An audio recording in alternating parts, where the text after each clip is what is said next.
A very good morning to मेरे सभी प्यारे बच्चों. Today in the series of social science, I will start political science class 10th chapter 1st power sharing.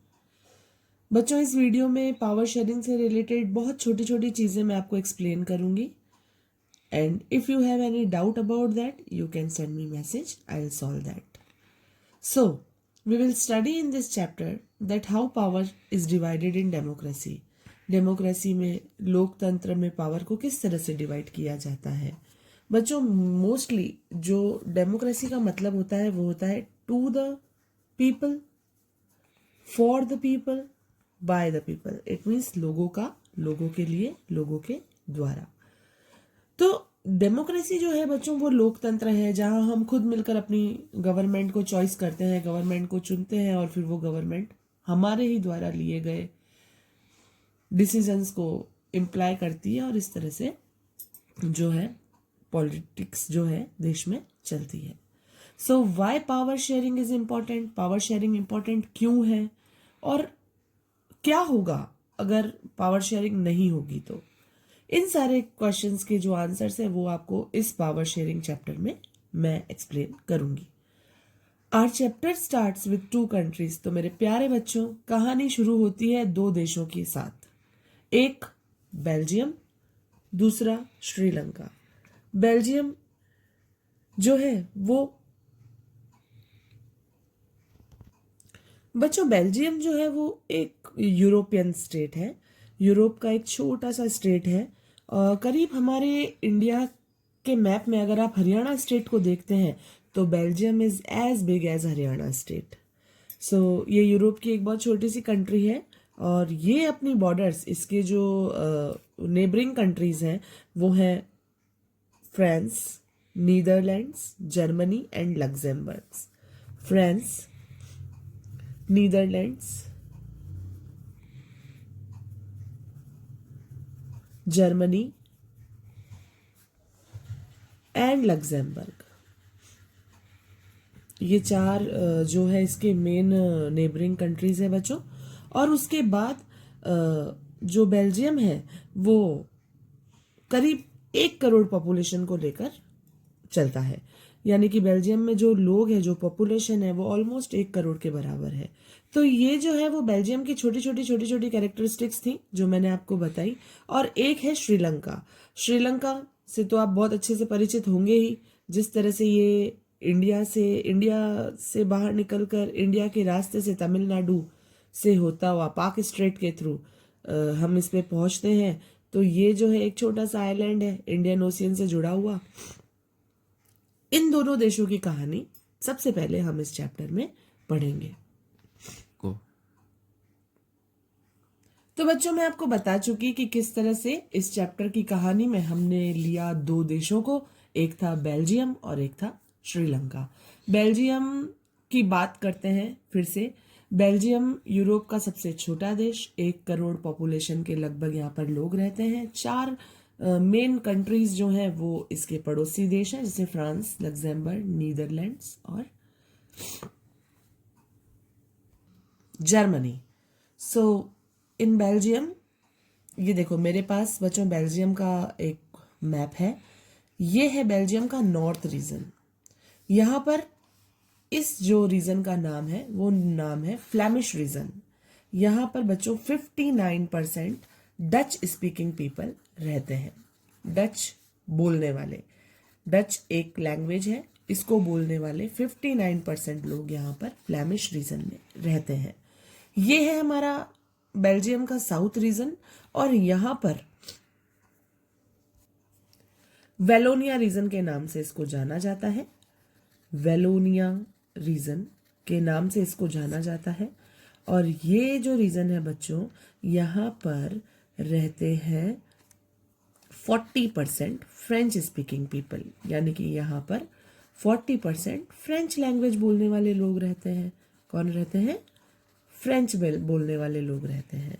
So north region जो Flemish reason है यहाँ पर 59% Dutch speaking people है और जो साउथ रीजन है यहाँ पर 40% फ्रेंच स्पीकिंग पीपल है. और करीब ये जो बच्चों ये है बेल्जियम की कैपिटल, इसका नाम है ब्रुसेल्स।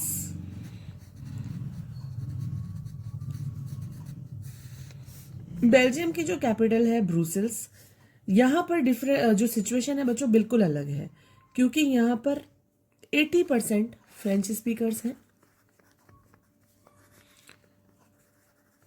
80% यहाँ पर फ्रेंच स्पीकर्स हैं यानी फ्रेंच बोलने वाले लोग हैं, और 20% यहाँ पर डच स्पीकर्स हैं, और 1% किसी कोने में 1% जो है वो जर्मन स्पीकिंग पीपल है, यानी कि जर्मन लैंग्वेज बोलने वाले लोग हैं। तो बच्चों अब आपको यहाँ की स्थिति समझ में आती होगी अच्छे से कि जो बेल्जियम कंट्री है उसमें फ्लैमिश रीजन यानी कि जो नॉर्थ एरिया है वहाँ पर 59 डच स्पीकिंग पीपल है, और जो साउथ एरिया है वहाँ पर 40% फ्रेंच स्पीकिंग पीपल है, और जो 1% जर्मन स्पीकिंग पीपल है, और जो कैपिटल है वहाँ सिचुएशन बिल्कुल ही उल्टी हो जाती है, क्योंकि वहाँ पर मोस्टली जो मेजॉरिटी है वो 80% फ्रेंच स्पीकिंग पीपल्स की है, जबकि पूरी कंट्री में डच स्पीकिंग पीपल ज़्यादा है, लेकिन कैपिटल में फ्रेंच स्पीकिंग पीपल ज़्यादा है। तो ये बहुत बड़ी कॉन्फ्लिक्ट वाली सिचुएशन आ जाती है दोनों। नॉर्थ रीजन में फ्लैमिश रीजन में 59 Dutch speaking people, and south Belgium में वेलोनिया रीजन में 40% फ्रेंच स्पीकिंग पीपल है, and 1% German speaking people were also there. But at the capital of Belgium यानी Brussels situation was different because 80% French speakers and 20% Dutch speakers were there. So in the country, majority was of Dutch speaking people, and in capital there was majority of French speaking people. It means कि जो पूरे देश में है वो majority थी Dutch speaking people की, और जो कैपिटल है जो राजधानी है वहां पर मेजॉरिटी थी फ्रेंच स्पीकिंग पीपल की। So what will be the result? अब इसका रिजल्ट क्या होगा कि दोनों कम्युनिटीज के बीच में एक टेंशन आता है, एक कन्फ्लिक्ट की संभावना आती है, एक संघर्ष की संभावना आती है। So that there was tension grown up between both French and Dutch communities. And what was the reasons? The main two reasons was there. The first was minor French community was relatively rich and powerful and harassed Dutch community. बच्चों जो French community थी ना वो minor थी, लोग तो कम थे लेकिन पावरफुल थे, रिच थे, तो इसीलिए फ्रेंच कम्युनिटी सप्रेस करती थी किसको? डच कम्युनिटी को, क्योंकि डच कम्युनिटी के लोग संख्या में ज़्यादा होने के बावजूद भी ना तो रिच थे और ना ही उनको इकोनॉमिक डेवलपमेंट हुआ था और ना ही उनको एजुकेशन जो थी वो मिली थी। वो ये दोनों चीज़ें उनको काफ़ी बाद में मिली थी। तो इससे डच कम्युनिटी जो है उसको बहुत गुस्सा आ जाता है। वो कहती है कि भाई ये लोग संख्या में कम होने के बावजूद भी केवल रिच है और पावरफुल है, इसीलिए क्या इनको सारी एकोमोडेशंस दी जाएंगी? तो ये सोचकर जो डच कम्युनिटी है वो गुस्सा हो जाती है। So this conclude the anger of Dutch community which got the benefit of economic development and education much later, and special reason was there also in Brussels. Dutch community was in majority in whole but minority in the capital, कि पूरी country में Dutch बोलने वाले बहुत लोग थे और केवल कैपिटल में जो है वो माइनर थे। इससे बच्चों ये होता है कि दोनों कम्युनिटीज के बीच में कन्फ्लिक्ट आने लगता है, और मोस्टली ये जो कन्फ्लिक्ट है, ये जो संघर्ष है, सबसे ज्यादा जन्म लेता है ब्रुसेल्स यानी कैपिटल में। तो अब जब कन्फ्लिक्ट की भावना दोनों कम्युनिटीज में आने लगी तो वहां की सरकार को चिंता होने लगी कि भाई इस तरह से तो हमारे देश में लोग जो है वो फाइटिंग कर करके ही पूरे हो जाएंगे, डेवलपमेंट हो ही नहीं पाएगा। तो यहाँ की जो गवर्नमेंट है, बेल्जियम की जो गवर्नमेंट है, जब उसको इस कल्चरल डाइवर्सिटी और रीजनल डिफरेंसेस के बारे में पता चलता है तो वो टेंशन में आ जाते हैं और वो सोचते हैं कि हमें हमारे देश के लिए, हमें हमारी देश की लगभग 1 करोड़ जनता जो है उसके लिए कुछ ना कुछ तो करना ही पड़ेगा। तो वो लोग एकोमोडेशन की बात करते हैं, यानी सुविधाओं की बात करते हैं, यानी कि उस कन्फ्लिक्ट को खत्म करने की बात करते हैं दोनों कम्युनिटीज के बीच में, और उसके लिए बेल्जियम के कॉन्स्टिट्यूशन में 4 बार संशोधन होता है, 4 बार अमेंडमेंट होता है. For that constitution of Belgium were amended 4 times. और ये 4 बार का जो अमेंडमेंट है वो होता है 1970 से 1993 के बीच में. This is remembering point students that कि ये जो दोनों कम्युनिटीज के कन्फ्लिक्ट को खत्म करने के लिए बेल्जियम की सरकार 4 बार अमेंडमेंट करती है अपने कॉन्स्टिट्यूशन में, और ये अमेंडमेंट होता है 1970 से 1993 तक. दोनों कम्युनिटीज की प्रॉब्लम्स को रिजॉल्व करने के लिए, खत्म करने के लिए, और ये इंश्योर करने के लिए कि दोनों कम्युनिटीज, अलग अलग कम्युनिटीज जो है एक ही नेशन में आराम से शांति से रह सके, इस वजह से कॉन्स्टिट्यूशन में 4 टाइम्स अमेंडमेंट किया जाता है.